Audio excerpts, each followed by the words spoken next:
What a crazy week we have. What a crazy week behind. So the name for today video for today for today's weekly update and overview is crypto roller coaster. Load your bags, buckle up, and enjoy the ride.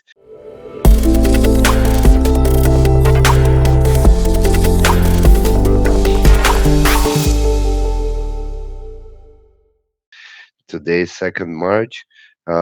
It's been a rough week, to say the least. The price action was very volatile, highly volatile. So what we did, we've been declining. We finally broke that range, that tight range, which we were in for quite a bit. For to be exact, we've been in that range for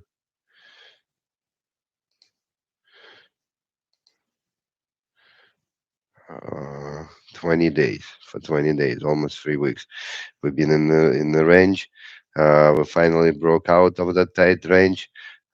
Starting Monday, basically 3 days of extreme declines. Then some stabilization on Thursday. Then capitulation on Friday. The hammer candlestick formation, which we saw on Friday, already gave some good signs of hope. Um, we could see on the daily the oscillator is finally due to today's price action is finally turning around and getting out of the oversold of completely oversold zone. um, Very nice price action today, of course. For followed the news on the followed by the Trump post on the reserve on the strategic reserve fund project progress. We'll go over it in a second. So basically, we bounce back into the zone, which is a good sign. It's obviously strong resistance lines here, so it's kind of expected that we slow down a bit here. But we could see it across the top symbols. Ethereum, nice rebounds. Yeah, meanwhile, it remains still pretty low. Like it's rebounding from much lower range than compared to Bitcoin. Solana, very beat up, but also very strong rebounds today. XRP, extremely strong. Pretty much like the downtrend line is broken, and very strong move back into the uh, into the trend, into the growth trend, basically. So basically, right now trading at around $2.8. Not again, not too far away from previous all-time highs. Very nice, very strong price action on XRP. Obviously, the reasons are clear. It was one of those tokens, one of those coins. I mean, mentioned in the Trump's reserve, strategic reserve fund news. BNB not so active today, based of the news. Uh, Obviously, Cardano extreme move to basically it was I think up to 60% up today, from 65 cents to $1. Again, in a strong resistance zone, but basically back into the uptrend channel. That's the right word I was looking for. I couldn't find right away. Back to life. So yeah, Cardano was one of the ones which was mentioned. So definitely a very strong performance. I don't want to go too deep into the analysis today because uh, since today is more like overview of the last week, and last week wasn't too much price action on altcoins. One other thing that I wanted to show on the graph is Bitcoin dominance. So we finally see the break of the trend line. Let's see if we have that candlestick close below the trend line. We actually haven't seen that for a while, like since November. since 3rd of December, this downtrend line basically was established, and there's also an ascending triangle formation that we could see here as well. So let's see if that formation would finally get broken, and we could see an alt season finally start. Um, Meanwhile, Bitcoin still remains pretty strong, even like though it's trying to fight that trend line. It's still like we still have pretty strong momentum with Bitcoin. So it's quite interesting to see how it would evolve. So let's get back to the presentation. Let's get back to the analysis. So of course we have to touch on the biggest news of today, which drove the market throughout Sunday, which was supposed to be slow and boring, but ended up actually to be a lot of fun. It's obviously sent those values of the mentioned coins skyrocketing, and partially reversed a recent slump that we experienced last week. So basically, what happened in a post on Truth Social early in the morning, Trump said that President's Working Group on Digital Asset Markets, a group that he set up through an executive order shortly after taking office, is moving forward with the crypto reserve, which would include Bitcoin, Ethereum, and three US-based cryptocurrencies, which are XRP, Solana, and Cardano.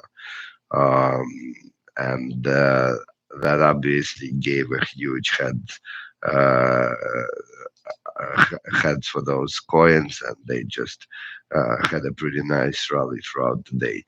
Um, as I showed you a bit earlier. I will make sure the US is the crypto capital of the world, Mr. Trump wrote in his tweet.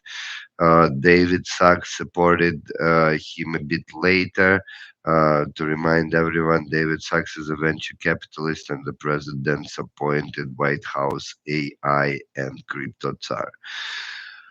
He said in his Sunday tweet that more details will be revealed at the White House Crypto Summit scheduled for Friday, March 7th. This news actually was posted on Saturday. On Saturday morning, Trump posted that there will be a White House Crypto Summit held in the White House on March 7th. Founders and CEOs and investors from the crypto industry will be among the attendees, according to White House representative. Okay, so enough on that. Enough on the news. I hope everyone enjoyed it. Let's talk a bit about what we experience short term, mid term, and long term, and what are the perspectives from my point of view. So basically, as we all know, market declined throughout the week, as I showed you on the graphs. It was a pretty significant decline. We capitulated on Friday and rebounded back on Sunday. During the Friday lows, at some point was down almost down to 30% from Bitcoin was down almost 30% from its recent highs, which were regained by almost half during today's Sunday's recovery rally, which came due to the news which we discussed above. Initially, candlestick pattern promised no signs of immediate reversal from such declines, but Trump's Strategic Reserve Fund news announcement flipped the sentiment, closing on a very strong hammer candlestick bullish formation. Uh, Meanwhile, leverage is completely wiped out on the long side. A lot of shorts are still in, which combined with extremely positive strategic reserve fund news might result in a short squeeze to the upside. Bulls market perspective is gaining momentum and becoming pretty strong. Current short-term corrective price action is painful as it felt, is normal within the overall Bitcoin bull market structure, especially when followed by strong relief rallies like the one we experienced today. It's important to remember and keep in mind the big picture. The long-term Bitcoin fundamentals remain in place and becoming stronger than ever. Many technical and sentiment indicators are in oversold range, even providing for today's rebounds, they still remain there, providing for a great entry opportunity for both long-term believers and newcomers. Remember, in volatile assets like Bitcoin, market follows common patterns. First panics and then corrects. So it's very common, it's very standard what we saw, and it's um, very healthy what we experience today. Macroeconomic impact is very important because it's gaining momentum and gaining much bigger, more serious influence. So it's important to pay attention to it. I'm actually going to make a more detailed video on that throughout the week because it's worth to understand that it's not that simple. Like those movements in fiscal policies, they are pretty complicated. So basically, what's happening in very simple words for now that it's we're having a significant shift in fiscal policy, a dramatic shift, which is basically from Biden's high spending, stimulus-driven market growth to Trump fiscal tightening and potential GDP slowdown, unemployment rise, and low inflation. It's hard to say which better, which worse, even though I think Trump one is healthier. But those shifts, especially those dramatic shifts in fiscal policies, they are always very painful from the macroeconomic perspective. So we'll see how it will play out, and I'll continue to monitor it closely as part of my risk management analysis, and I'll continue to keep you posted on what I see. And as I promised earlier, I will do a more detailed video on that later during the week. I'm working on it already, actually. So market basically fears a recession and kind of prices in the recession as government spending cuts, which significantly reduce economic growth. Government spending is a pretty significant part of the economic growth and GDP. So any cuts, especially significant cuts that Dodge are doing, even though they're healthier long term, short term, they might bring some economic pain in the form of recession.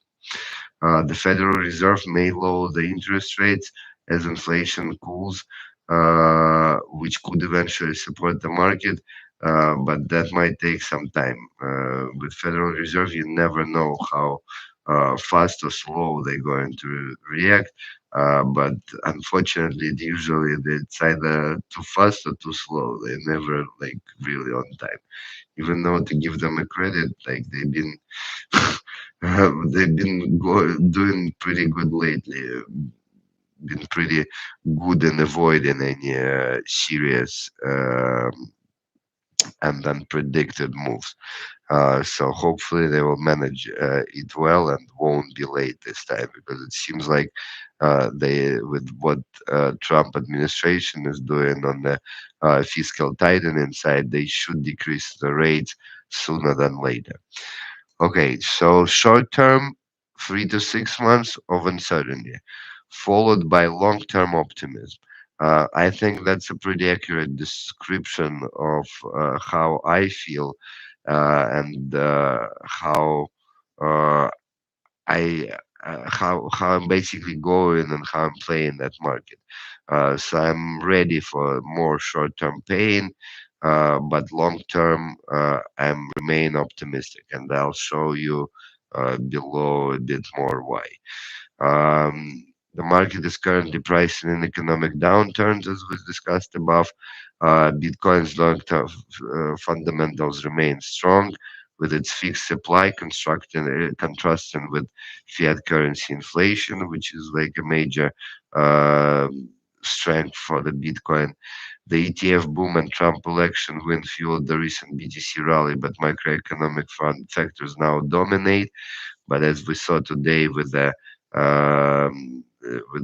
strategic reserve fund, it fueled the market pretty well as well. So there is even though not all, even though that all the news could fuel the market, some of the news could still fuel the market pretty well. Basically, what I wanted to show is here, end of February 25 bullish event. So you could see it's a lot of bullish stuff coming in, but for some reason, not for some reason, but because for many reasons, because there is so many different factors influencing market environment at the same time. They weren't by themselves, they weren't causing any significant movement to the upside. Instead, we were experiencing a downside movement. While now, with only that one single news, it just hit it. It's like basically just turns the sentiment completely around. Uh, it's crazy how it happens in crypto because so many different things going on, so many positive things going on. Like SEC dropped like numerous more cases. That's like a weekly news now that SEC drop in some cases. Good ones like OpenSea, Coinbase, Robinhood, Gemini, U- Uniswap. Senator Loomis has hinted that big things are cooking for crypto, and we'll find out on the March 11th. And it looks like we're already starting to find out some of the big things that have been cooking in the pot behind the scene and behind the backs. Analysts at Bernstein reiterated BDC at 200K this year. So big institutional money is betting on expensive Bitcoin, on continued price evaluation on Bitcoin. Broader institutional adoption is on the way, with BlackRock adding IBIT ETF to its own model portfolio, which is very important, meaning that not only retail investors are investing in IBIT ETF, but also BlackRock itself adding it in its portfolio. So it's like a big one, institutional money adoption, like a bigger, even a bigger example and practice of institutional adoption. BOFA plans to launch stable coins. State Street and Citigroup getting ready to offer crypto custody services. So it's getting very exciting. It's like it's finally getting that adoption which we were waiting for a while. A lot of initiatives on the legislative side of things. Not even going to read from all of them. I'll add them to a final presentation. And by the way, I'm going to start posting the presentation in our Telegram channel, and I'm going to leave a link for the Telegram channel below, so you know where to get the slides for the lives for the shows that we do. Okay, let's get back to that presentation. Um, Basically, global stimulus and the rates cut follow. This would lead into another, which would follow in the midterm, which is currently expected to be around Q3. But with current pace, hopefully it will happen earlier because, as I emphasized there before, it's important to take those actions sooner or later, taking into account those actions that are taken on the fiscal side of things, those aggressive approach on cost cutting and everything else. Conclusion: Bitcoin is in a volatile phase, as we all noticed already, but history shows oversold condition often lead to long-term gains. So again, I believe that taking into account today's price action, I would be seriously considering. I opened some additional positions, obviously today, mostly on Sol. I missed out. I was waiting, and I was afraid, as always, to buy the lows. Kind of expecting more correction, and it's all been beaten out. And in spite of very clearly great entries levels at 125, I ended up buying way higher. But again, I just I'm just not good at picking the lows and the highs. It's not, but I did pick up some of XRP because I wanted to hold some of it, so I was able to pick up some of XRP. I believe it's still very good entry point. I believe that some signs of stabilization that we would see overnight uh, would be coming in with a strong support throughout the week, with more certainty and more announcements coming in relation to the reserve fund. It seems that should fuel the market. BTC dominance testing a key trend line level right here on the trend line, then actually on the Ichimoku cloud indicator already broke down below the signal lines. Uh, but let's see how it holds. Uh, all the indicators are trending down. If it fails to hold, this could be an early signal for altcoin season. So let's see if it holds it or not in the next during the next week, and I'll keep you updated on what I see in terms of dominance and altcoin season coming. uh, Trump descent free plan. I'm actually going to make a separate video on it as part of my macroeconomic analysis this week. I'm working on it already, so hopefully I will be posting it in the next couple of days. Make sure to keep tuned in, subscribe, like, post, repost our videos, comment, ask questions. I've been pretty actively posting on Twitter. We're actually launching some automations as well, some AI-based automations. So we'll be doing some good news analysis, some ongoing news analysis, and some other things. I'll introduce them later to you this week. Pretty sophisticated stuff, pretty automated stuff, and hopefully we'll get it to the good level. We'll need your help. We'll need your feedback for to make AI better, to make AI to better recognize what we are all interested in. We will be actively training AI, but obviously your help is very important to us. And again, we started a Telegram group. Basically, just created it yesterday. We'll be posting tonight the first presentation and just some ongoing material. I like Telegram a lot. It's very convenient. You can just install it on your phone. Pretty widely used by crypto community. Very simple. Just another messenger, basically. You could download it on your computer, on your desktop. You could download it on your phone.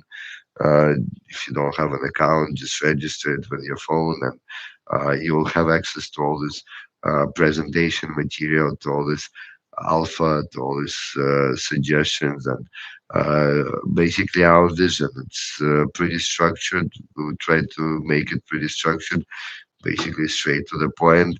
Hopefully, it will be useful to you as well. I mean, it's part of our investment analysis. We're pretty much not doing any extra job. We're just doing our regular investment analysis, but we do on a weekly basis. But sharing it with you, sharing with our community, trying to grow community. So help us out. And if you like our videos, and if you share our videos with your friends and family who are interested perhaps to also join crypto, we'll highly appreciate it. So coming back to Trump descent free plan, its interest rates significantly impact market movements. So basically, as rates down, market up; as rates up, market down. Here we could see that if interest rates rise, basically if the prices fall, the yields rise in bonds, and if the prices rise, the yields fall. So that's basically what Trump is trying to achieve. Trump administration aims to lower long-term U.S. Treasury yields to stimulate economic growth. So that's what they're trying to achieve. To if interest rates fall, uh, basically the prices would rise. To achieve the Scott Basin Treasury Secretaries, to achieve this, Scott Basin Treasury Secretary is spearheading the free plan, the ultimate objective of which is to increase demand for US bonds, pushing their prices up and yields interest rates down. So there's like three key objectives, and that's why it's called free plan. Achieve 3% real GDP growth, reduce annual budget deficit to 3% of GDP, increase US oil production by 3 million barrels per day. Uh, Trust me, guys, even if you have PhD in economics, it is not easy for you, for me, for anyone to comprehend and fully understand those all those numerous factors that go into the fiscal policy, for into the global macroeconomic fiscal policy. Um, so that's why I'm preparing a detailed video on that. I'll try to explain it in simple words, but I need to prepare well for that because it's not easy to. When it's not easy to understand yourself, it's not that easy to explain to others. But I'll try to bring it down to. I'll try to break it down for you to simple terms. It will be coming shortly, so keep tuned in. Okay, so let's look at a couple way more simpler concepts, which for me emphasize the bottom and which for me emphasize the good entry point at this stage. So Andrei Dragic, one of the people who I'm following, as I promised you, by the way, I'm going to be trying to introduce more useful stuff for you, like who I follow, who I watch on YouTube, who I follow on Instagram, who I believe experts, what type of analysis those experts do. I'll try to invite some of them to participate in the shows, in our live shows shortly, or perhaps record some videos with them, which I would incorporate in the shows later. But that's all definitely to come. But let me first introduce you to some accounts that I follow, to some videos I watch. Perhaps you'll find them useful for you as well. So Andrei Dragic, PhD, Bitcoin and macro analyst. Key observations. That's from one of his posts earlier this week. Key observations for the Bitcoin size. Most of selling yesterday was done by the 1K to 10K Bitcoin whales. Age. Most of the selling yesterday was done by very short-term holders, 1 day to 1 week holding period, as James Curran has correctly pointed out below. That's like um, the other influencer that I follow. So what we could see here, that one thing that we do see a lot of selling, even though a lot of selling was done by whales, we could see that a lot of sales were done. I mean, mostly by whales. I would say mostly by whales. Mostly the whales were selling, but also we need to take into account that relatively wise whales are much larger.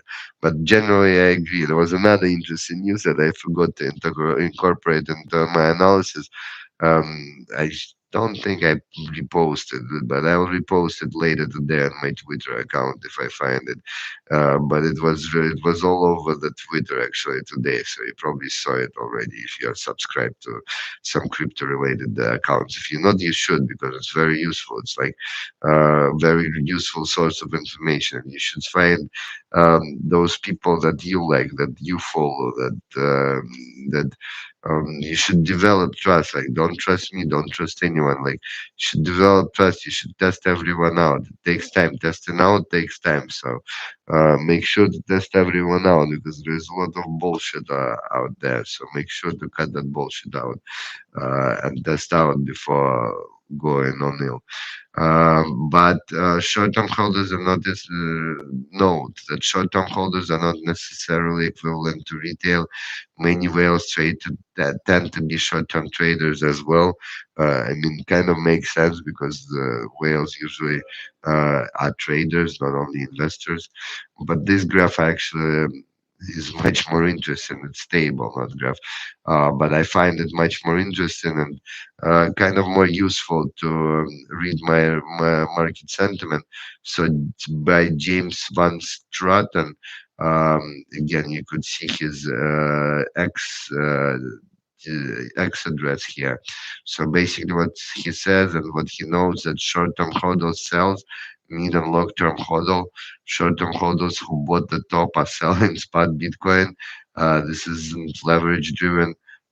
Perps are negative, so that's kind of an interesting statement that he's making. So I mean, it was that's why it ended up making into our final analysis because I mean, it is important to diversify who is driving the market price action, and we see that it's not like um, that it's on one hand it's driven by whales, on the other hand it's not driven by leverage, it's driven by the short-term holders.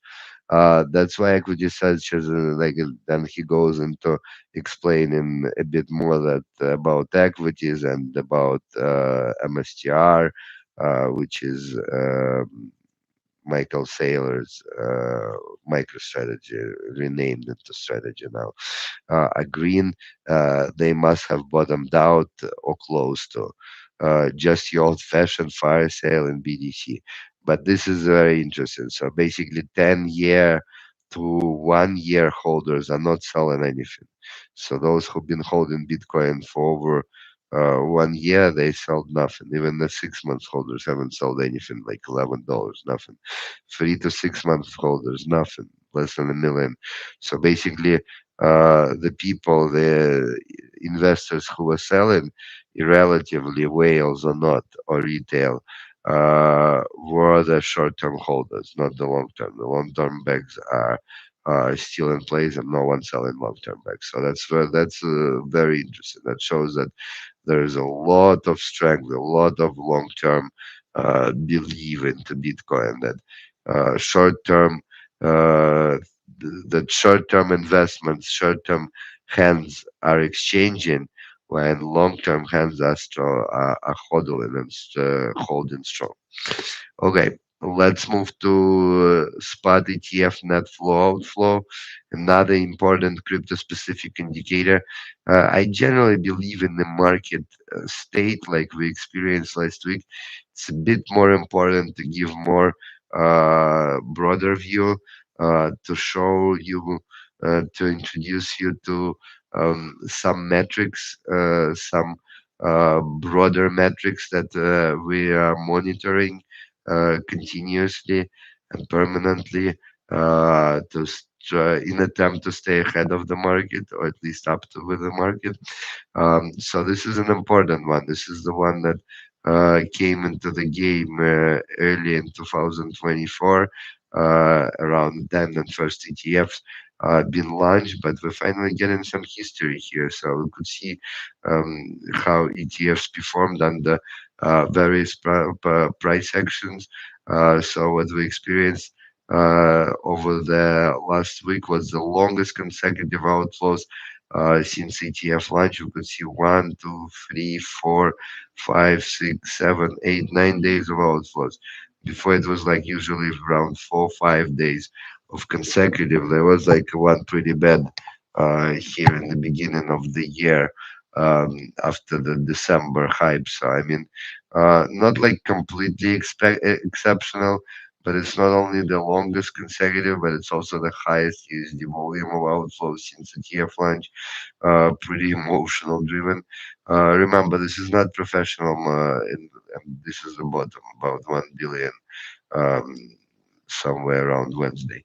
But remember, this is not professional traders. ETF is retail investors who basically bought, and they could have made pretty good money if they bought sometime early. If they were early entrants in the ETF, they might have made pretty good returns and just reallocated a bit. I don't know, but in any case, let's see how it's going to change next week with sentiment flipping and hopefully more good news coming in terms of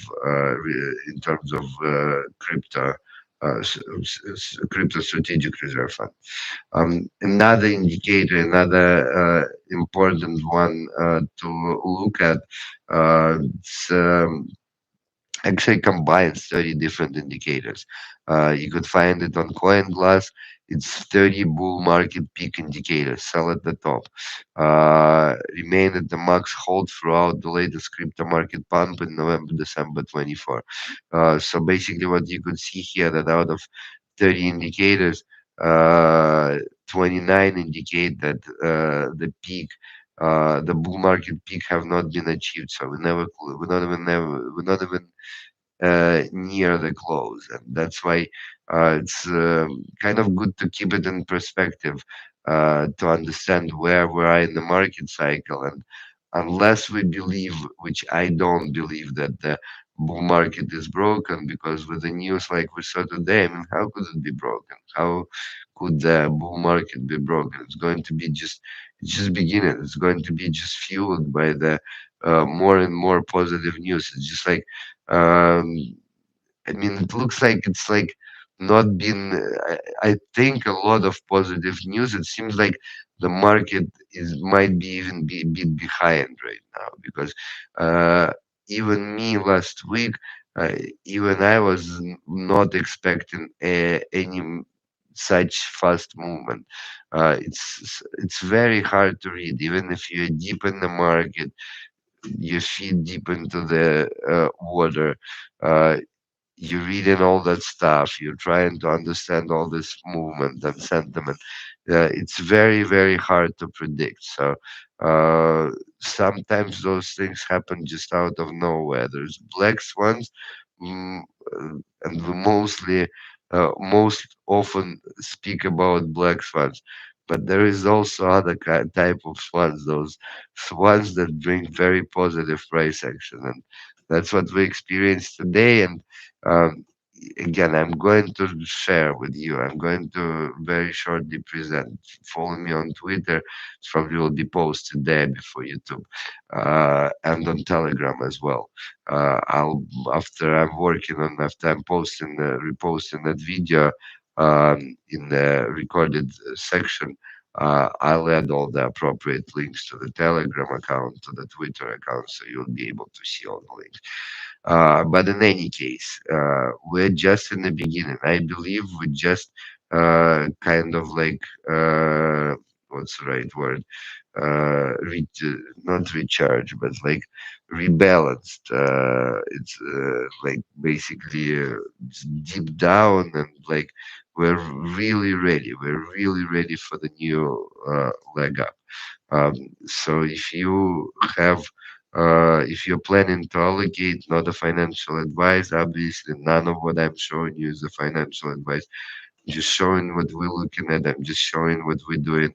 But if you're considering to allocate, this is not a bad time. Trust me, this is not a bad time right now.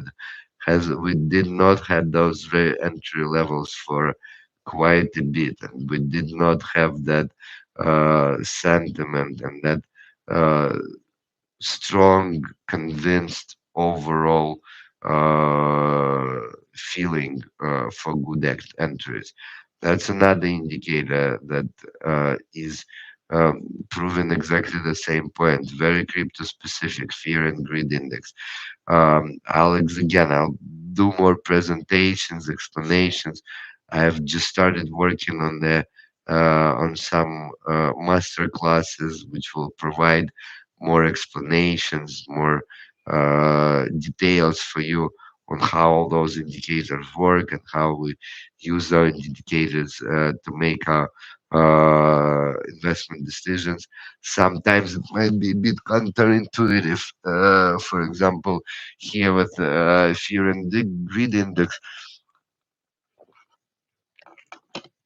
you would kind of expect that you buy that you say that you sell the fear and you buy the greed, but that's not how it works. It's completely opposite. You actually buy the fear, sell the greed, and you will see that over time.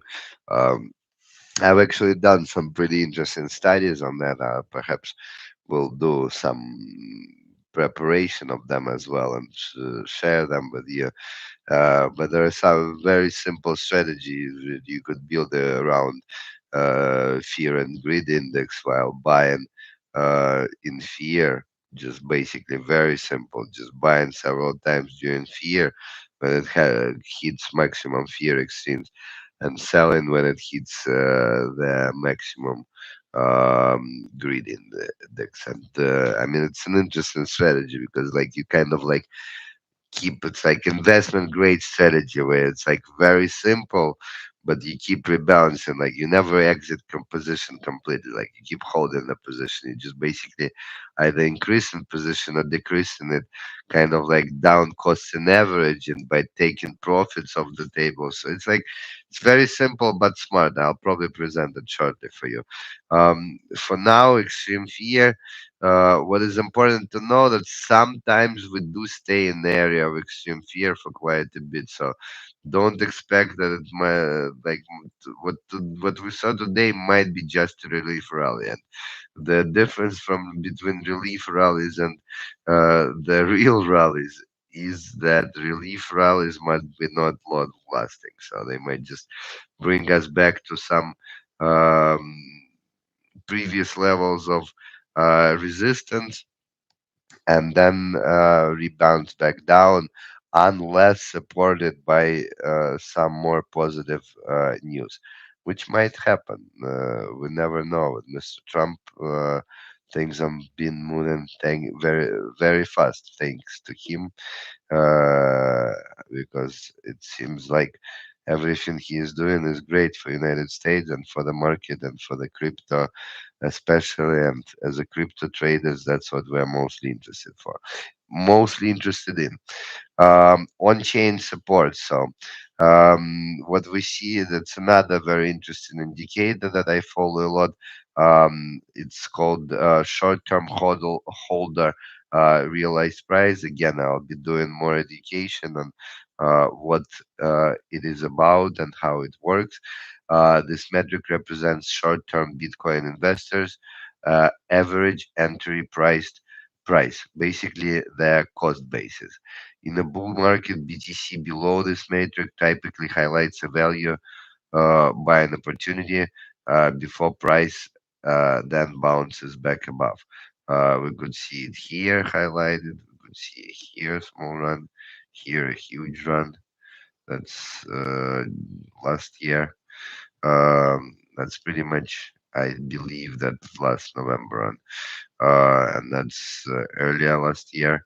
And that's another big run when ETFs were announced in the beginning of 2004, and that's a huge one in July. So as you could see, we touch it, we either touch it or we go down. We might go down for a significant period of time, but that's remember that was still a bear market. So in the bull market, it usually not too long, but we could see that, for example, last year in the boring almost 250-day consolidation, we saw it quite a bit below that line. So let's see how it performs. Again, this is on-chain indicators. They only looked on a daily basis. They usually don't look them down below a daily basis. They don't not so representative. I'll be doing more studies and more education. I'll be sharing more of my studies of those indicators with you shortly. So uh, again, keep tuned. There will be a lot more content, a lot of more useful educational content published shortly. Remember, everything is free for now. educate yourself, use those rough times, use those rough markets while you're sitting down and not trading. Now we might be doing way more trading, but in the past, what, like 3, 4 weeks, 5, 6 weeks, no trades were done. So almost 2 months. So that was a great opportunity to get some hands-on experience. And remember, market trends much more than it moves up or down. It doesn't matter. It trends much more. So use those trending markets not to waste your money on stupid trades, but to educate yourself and learn new stuff. And for that, I'm here. I'll be working on some master classes for you. Ask questions so I know what to address more. But I believe I have pretty good picture and pretty structured approach to explain it to you in simple terms. And we'll basically learn as we go, and we'll have different formats. Perhaps we'll hold some Zoom meetings eventually when we have more subscribers, more people involved, and I will be able to talk to you live. I'll be able to discuss everything live. Okay, so let's come back to here. Um, Looks like this cycle wasn't expectation. Price lows have occurred when BTC has retraced below this key level before rallying higher as the market anticipates future higher prices and perceives current prices to be at relative discount. As we've seen Bitcoin now reach an attractive level value, uh, have we seen Bitcoin now reach attractive value levels once again? I believe we did. We did saw it in a very attractive levels. I'm not sure they're as attractive anymore uh, as the time of going as the time of the presentation preparation. Uh, Bitcoin was definitely reaching attractive value levels. At the time of going live, it might be already a bit too far back into the range at 94, 95. I don't know. Again, at least in my flavor, it might be a bit too high up already. But again, it's definitely a positive development. It's definitely some type of move that could have been easily expected. Some type of move that based on numerous metrics, as I was been showing you today, makes a lot of sense. Another important metric that I wanted to present to you today is MVRV Z-Score. When observing near-term price action like the one seen over the past couple of weeks, it is very easy to lose the perspective. That's why indicators like MVRV Z-score are very important to zoom out, to look at the bigger picture. Um, well, it may feel like the cycle has already been a wild ride. We have still not seen an extreme influx of capital seen in prior cycles. You could see that on this graph. So we haven't reached the red zone.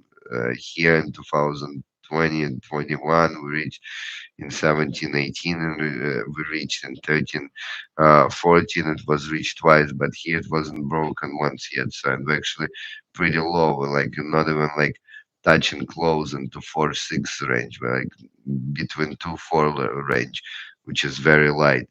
Uh, when that occurs, it pushes Bitcoin market cap significantly higher than BTC realized cap, the average cost basis of investors in the red zone here, signaling the cycle is becoming overheated with the scores above 6.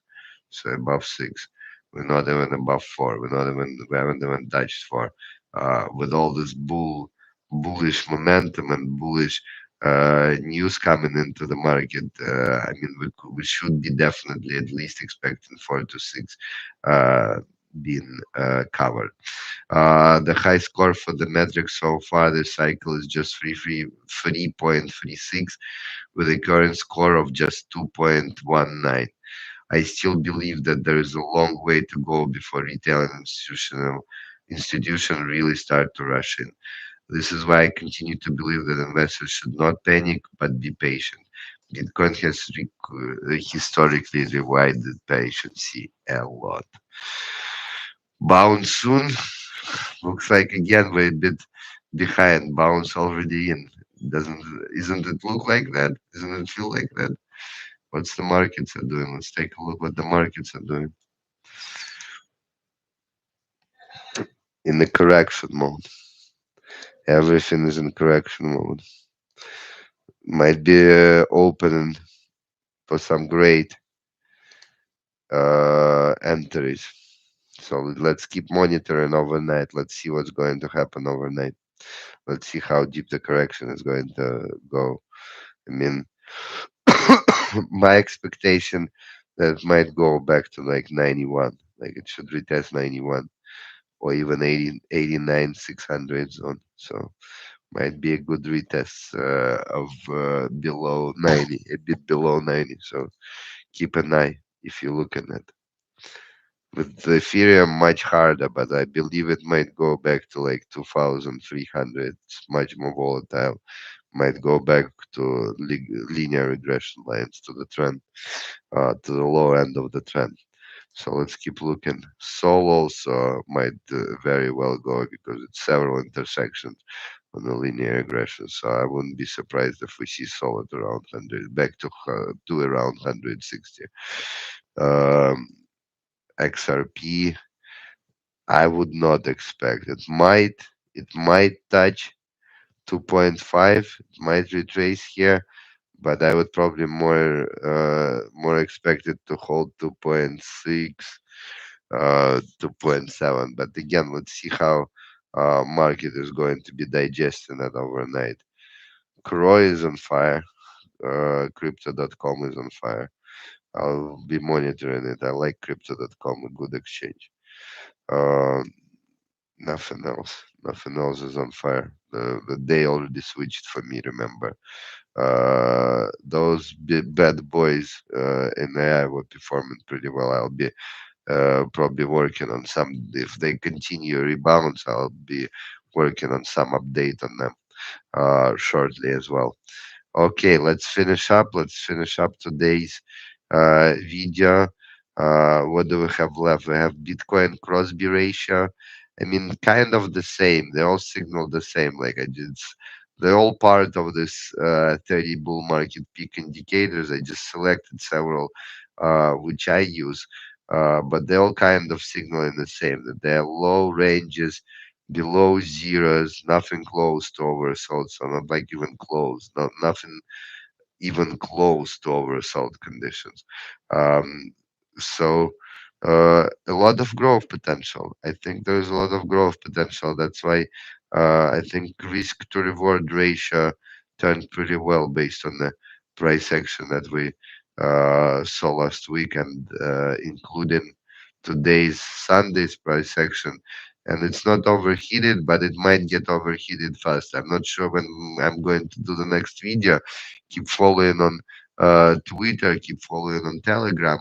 I'll be doing more timely updates there. Uh, but I hope it's not going to be late by the time we go live next time. But if it will be intense, I'll probably do a live around Tuesday, Wednesday. So I'll see you guys around. Hopefully, it's been useful. The last one, let me just show you the last chart before I go off. It's aggregated liquidations chart.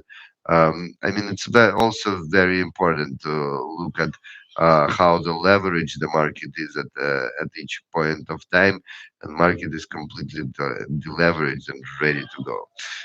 So hopefully you enjoyed that live. Hopefully it was useful for everyone.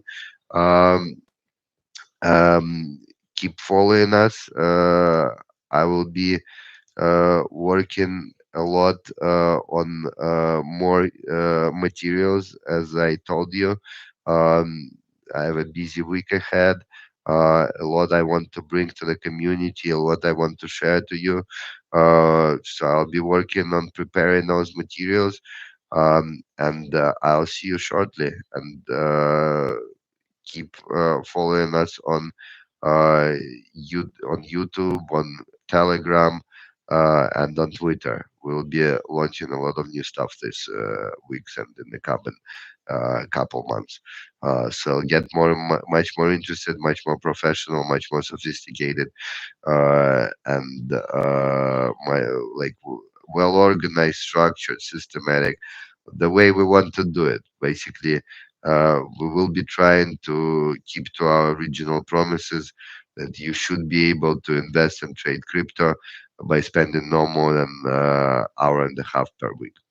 Look forward to see you all. Thanks for watching. Uh, Bye.